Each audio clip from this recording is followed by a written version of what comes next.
Assalamualaikum Sobat Football United, ringan amatiran ala gue. Ada sebuah podcast seperti biasa ya, Talk of the Devils. Ini para jurnalis dari The Athletic membahas informasi-informasi yang berkaitan dengan Manchester United. Dan gue akan membahas terkait dengan komentar dari satu jurnalis ini, jurnalis yang sangat luar biasa sekali, memiliki kompetensi dan juga reputasi yang sangat besar, terutama bagi Manchester United, yaitu adalah Andy Mitten, di mana Andy Mitten ini memberikan berbagai pendapat dan juga informasi terkait dengan pemain-pemain yang dikaitkan dengan Manchester United. Pertama adalah terkait dengan Aurelien Tchouameni. Ini sepertinya dia tetap akan stay di Real Madrid setelah kontrak baru. Tapi ketika saya berbicara kepada seseorang di Madrid setelah dia menandatangani kontrak, dan bahkan Andy Mitten ini membacakan semacam kayak pesan ya, mungkin bisa dari SMS ataupun juga WhatsApp, mereka tetap bisa menjual dia. Jadi dituliskan bahwa walaupun ada proses perpanjangan kontrak terkait dengan Tchouameni, Real Madrid tetap bisa saja menjual Tchouameni. Andy Mitten mengatakan, saya akan berusaha untuk mencari tahu yang lebih. Ini bukan pertama kali hal ini terjadi, di mana pemain Real Madrid mendapatkan keuntungan ya, atau Real Madrid ini mendapatkan keuntungan dari ketertarikan Manchester United.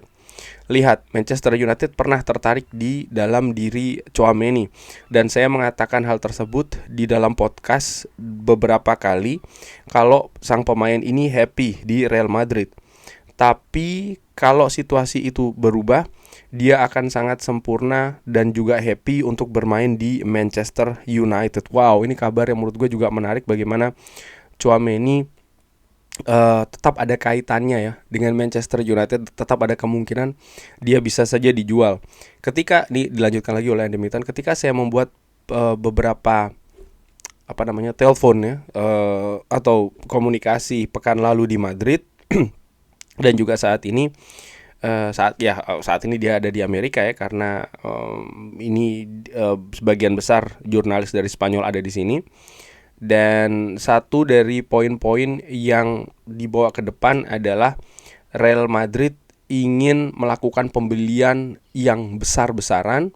Jadi mereka juga membutuhkan untuk melakukan penjualan yang besar-besaran.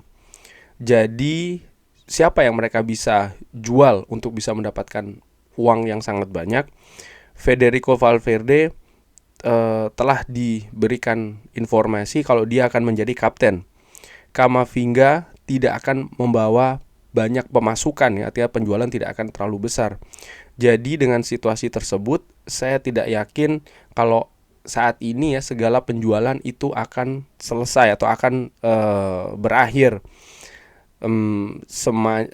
sepanjang bursa transfer terus terbuka. Nah, ini artinya kalau yang dari gue artikan adalah Real Madrid mereka ingin membangun skuadnya, dan kalau mereka dalam membangun skuadnya tersebut ingin mendatangkan pemain-pemain yang tentu saja Los Galacticos ya, pemain-pemain dengan harga yang mahal, dengan angka yang tinggi, maka mereka juga butuh melakukan penjualan dengan situasi yang sama, penjualan dengan angka yang besar, dengan angka yang tinggi.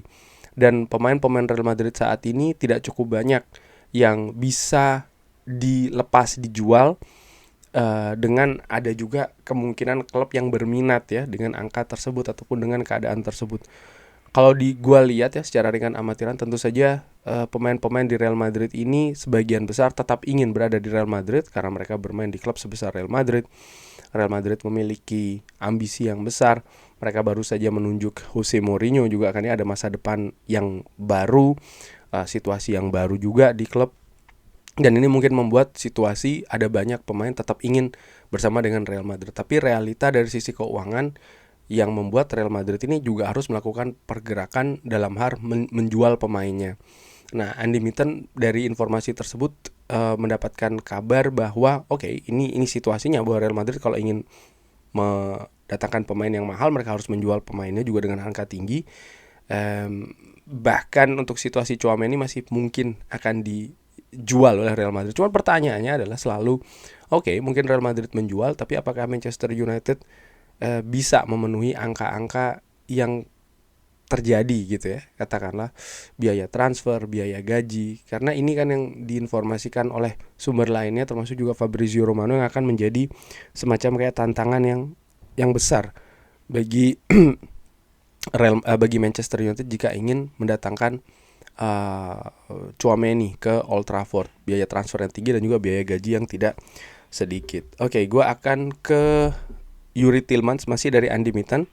Saya pikir Youri Tielemans adalah tipe pemain yang Sir Alex Ferguson akan datangkan karena ini memperlemah rival domestik.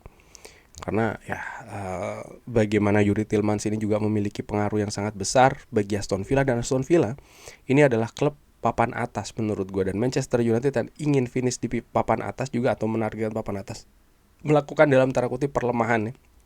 Ini yang disebutkan oleh Andy Mitten dengan mendatangkan Youri Tielemans, dan situasi seperti ini sering terjadi di zaman dari Sir Alex Ferguson, di mana Sir Alex Ferguson mendatangkan pemain-pemain kunci dari klub rival lainnya.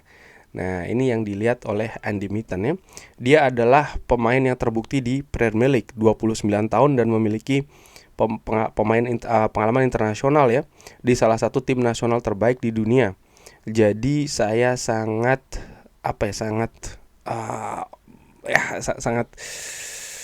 sangat senang lah kurang lebih seperti itu ya terkait dengan Youri Tielemans ini. Ya, ini situasi terkait dengan Youri Tielemans di mana ya kita lihat akan seperti apa ini Youri Tielemans, karena ada berbagai komentar juga terkait dengan situasi fisik misalnya dari Youri Tielemans, injury prone kabarnya seperti itu. Tapi dia punya kualitas, jelas dia punya pengalaman. Bagaimana dia menyatu dengan gaya permainan Manchester United ini juga merupakan salah satu faktor kuncinya ya menurut gue di Old Trafford. Kalau dia bisa melakukannya dengan sukses, dengan baik dalam faktor adaptasi, gue pikir Manchester United ya bisa mendapatkan hal yang sangat positif dari datangnya Youri Tielemans. Jadi kesuksesan dari transfer ini menurut gue dengan biaya yang tidak terlalu tinggi, dengan mendatangkan pemain yang berpengalaman dan lain-lain, masih tetap harus dilihat bagaimana nanti perannya dan apakah Aston Villa juga akhirnya kesulitan di papan atas ataupun ya membuka jalan bagi Manchester United untuk tetap bisa berada di papan atas. Menurut gue ini juga merupakan hal yang menarik untuk dilihat nantinya, dimana apakah betul memang Manchester United ini mengikis kualitas dari Aston Villa dengan mendatangkan Youri Tielemans. Dan yang terakhir, Andy Mitten juga memberikan pendapat terkait dengan Alex Scott. Ketika saya ditanyakan terkait dengan Alex Scott, tapi saya diberi informasi ya bahwa dia tidak untuk dijual. Tapi mendadak semua pemain ini tidak untuk dijual sampai dengan ada uang yang tepat. Dan itu adalah informasi yang saya miliki terkait dengan Alex Scott saat ini. Ya, artinya Bournemouth dalam posisi tidak ingin menjual atau tidak ingin melepas Alex Scott, kecuali ada jumlah uang yang besar yang datang ke Vitality Stadium ya, ke Bournemouth, dan itu yang akan merubah situasinya saat ini. Seperti diinformasikan sebelumnya juga, memang sedang dalam proses perpanjangan kontrak baru antara Alex Scott dengan Bournemouth, dan sang pemain pun juga belum memberikan sebuah situasi yang tegas apakah dia tetap ingin berada di Bournemouth dengan mendatangani kontrak baru atau dia ingin ya mendapatkan pengalaman yang baru ya dengan pindah ke klub lain dari Bournemouth. Dan menurut gue sampai dengan saat ini kalau situasinya begini, maka kayaknya peluang Manchester United untuk mendatangkan Alex Scott tidak cukup besar sih menurut gue ya. Gue tidak hanya melihat terkait dengan kualitas dari sang pemain saja, tapi juga bagaimana realita yang saat ini terjadi, terutama dari sisi finansial dan juga dari sisi pilihan dari sang pemain itu sendiri, di mana saat ini kalau gue bisa bilang nggak jelas sih, belum jelas ya. Tapi bagaimana menurut Sobat Football United? Seperti biasa silahkan drop di kolom komen. Terima kasih sudah menyaksikan. Jangan lupa like, sholat, dan juga subscribe. Wassalamualaikum warahmatullahi wabarakatuh. Thank you.